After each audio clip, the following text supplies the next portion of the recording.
15 چیزوں سے وضو کبھی نہیں ٹوٹا کرتا۔ نمبر 1، عورت کے بستان سے دودھ نکلنے یا نچوڑنے سے وضو نہیں ٹوٹا کرتا۔ نمبر 2، سطر برہنہ ہونے یا سطر کو ہاتھ لگانے سے یا کسی کا سطر دیکھنے سے۔ بسم اللہ الرحمن الرحیم۔ ناظرین، بہت سی چیزیں ایسی ہیں جن سے وضو فاسد ہو جاتا ہے۔ وضو توڑنے والی چیزیں کون سی ہیں، آج میں آپ لوگوں کو بتانے جا رہی ہوں، اور یہ اس لیے کیونکہ طہارت نماز کی کنجی ہے۔ اگر آپ کی طہارت درست نہیں تو وضو درست ہی نہیں ہوگا، تو آپ کی نماز ہی نہیں ہوگی۔ پیشاب، پاخانہ، ودی اسے کہتے ہیں جو بعض لوگوں کو بیماری ہوتی ہے کہ انہیں پیشاب کرنے کے بعد بھی قطرے آتے ہیں۔ لیس دار چپکتا ہوا پانی ان کی شرمگاہ سے نکلتا ہے، جس کی وجہ سے وضو ٹوٹ جاتا ہے اور ہمیں دوبارہ وضو کرنا پڑتا ہے، اور اسی طرح مزی نکلنے سے بھی وضو ٹوٹ جاتا ہے۔ مزی اسے کہتے ہیں جو شہوت کے وقت ذکر کے سرے پر لیس دار چپکتا ہوا پانی نمودار ہوتا ہے، اسے مزی کہتے ہیں، اور منی کے نکلنے سے غسل بھی فرض ہو جاتا ہے اور وضو ہو تو وضو بھی ٹوٹ جاتا ہے۔ اور اسی طرح کیڑا پتھری مرد یا عورت کے آگے یا پیچھے سے نکلے، ان سے وضو فاسد ہو جاتا ہے، وضو ٹوٹ جاتا ہے۔ ہوا خارج ہونے سے وضو ٹوٹ جاتا ہے۔ شرمگاہ کے علاوہ جسم کے کسی بھی حصے سے بہتی نجاست نکلے، اس سے وضو ٹوٹ جاتا ہے۔ کھانے پینے سے یا پھر کسی طرح کڑوے پانی کی منہ بھر قے آ جائے تو اس سے وضو فاسد ہو جاتا ہے، یعنی ایسی قے کہ جسے روکا نہ جا سکے، اس سے وضو فاسد ہو جاتا ہے۔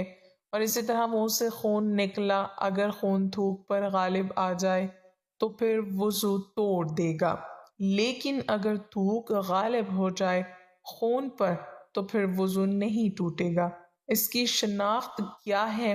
اگر تھوک جو ہے وہ سرخ ہو جائے تو اس سے خون غالب آ گیا، اور اگر تھوک زرد ہے تو اس سے مغلوب ہے، اس کی وجہ سے پھر وضو نہیں ٹوٹے گا۔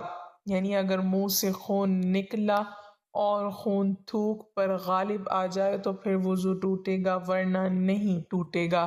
غفلت والی نیند سونے کی وجہ سے وضو فاسد ہو جاتا ہے اور پھر دوبارہ وضو فرض ہو جاتا ہے۔ اس کے بعد بے ہوشی کی وجہ سے، یعنی اگر آپ کا وضو ہے اور کسی بھی وجہ سے آپ بے ہوش ہو جاتے ہیں تو وضو ٹوٹ جاتا ہے۔ جنون کی وجہ سے بھی وضو ٹوٹ جاتا ہے۔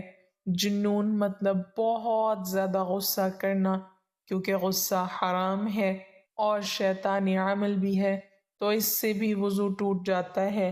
نشہ کرنے سے بھی وضو ٹوٹ جاتا ہے، کیونکہ ظاہر بات ہے، ہر کوئی جانتا ہے کہ شراب نوشی اسلام میں حرام ہے۔ بالغ کا رکوع اور سجود والی نماز میں جاگنے کی حالت میں قہقہ لگانا، یعنی زور سے ہنسنا، قہقہ لگا کر ہنسنا، اس سے وضو فاسد ہو جاتا ہے۔ عضو تناسل کا مرد یا عورت کی شرمگاہ کے ساتھ انتشار کی حالت میں بلا حائل مس کرنا، اس سے بھی وضو ٹوٹ جاتا ہے۔ 15 چیزوں سے وضو کبھی نہیں ٹوٹا کرتا۔ نمبر 1، نماز میں سو جانے سے، چاہے سجدے میں ہی سو جائے تو وضو نہیں ٹوٹا کرتا۔ نمبر 2، بیٹھے بیٹھے اونگ آنے سے، کسی چیز کا ٹیک یا سہارا نہ لگائیں تو وضو نہیں ٹوٹتا۔ نمبر 3، نابالغ مرد کے قہقہے لگانے سے وضو نہیں ٹوٹتا۔ نمبر 4، جنازے کی نماز میں قہقہے لگانے سے بھی وضو نہیں ٹوٹتا۔ نمبر 5، نماز میں ہلکی آواز سے ہنسنے اور مسکرانے سے بھی وضو نہیں ٹوٹتا۔ نمبر 6، عورت کے بستان سے دودھ نکلنے یا نچوڑنے سے بھی وضو نہیں ٹوٹا کرتا۔ نمبر 7، سطر برہنہ ہونے یا سطر کو ہاتھ لگانے سے یا کسی کا سطر دیکھنے سے بھی وضو نہیں ٹوٹا کرتا۔ نمبر 8، زخم سے خون نکلے مگر زخم کے اندر ہی رہے، بہہ نہ پائے تو وضو نہیں ٹوٹے گا، اگر بہہ پڑا تو پھر وضو ٹوٹ جائے گا۔ نمبر 9، وضو کے بعد اگر داڑھی یا سر کے بال وغیرہ منڈوا دیے جائیں تو وضو نہیں ٹوٹا کرتا۔ نمبر 10، تھوک اور بلغم سے، چاہے وہ منہ بھر کر ہی کیوں نہ ہو، اس سے بھی وضو نہیں ٹوٹتا۔ نمبر 11 مرد اور عورت کے بوس و کنار سے بھی وضو نہیں ٹوٹا کرتا۔ نمبر 12 کان، ناک یا منہ سے کوئی کیڑا نکالنے سے بھی وضو نہیں ٹوٹا۔ نمبر 13 جسم سے کوئی پاک چیز نکلے جیسے آنسو اور پسینہ وغیرہ تو اس سے بھی وضو نہیں ٹوٹا کرتا۔ نمبر 14 ڈکار آنے سے چاہے ڈکار بدبودار ہی کیوں نہ ہو۔ نمبر 15 جھوٹ بولنے، غیبت کرنے یا کوئی اور گناہ کرنے سے بھی وضو نہیں ٹوٹتا۔ اللہ تعالی ہمیں دین کی سمجھ نصیب فرمائے اور دین اسلام کی باتوں پر عمل کرنے کی توفیق عطا فرمائے، آمین۔ ناظرین کمنٹ باکس میں اللہ تعالیٰ کے 99 ناموں میں سے ایک نام ضرور ٹائپ کریں۔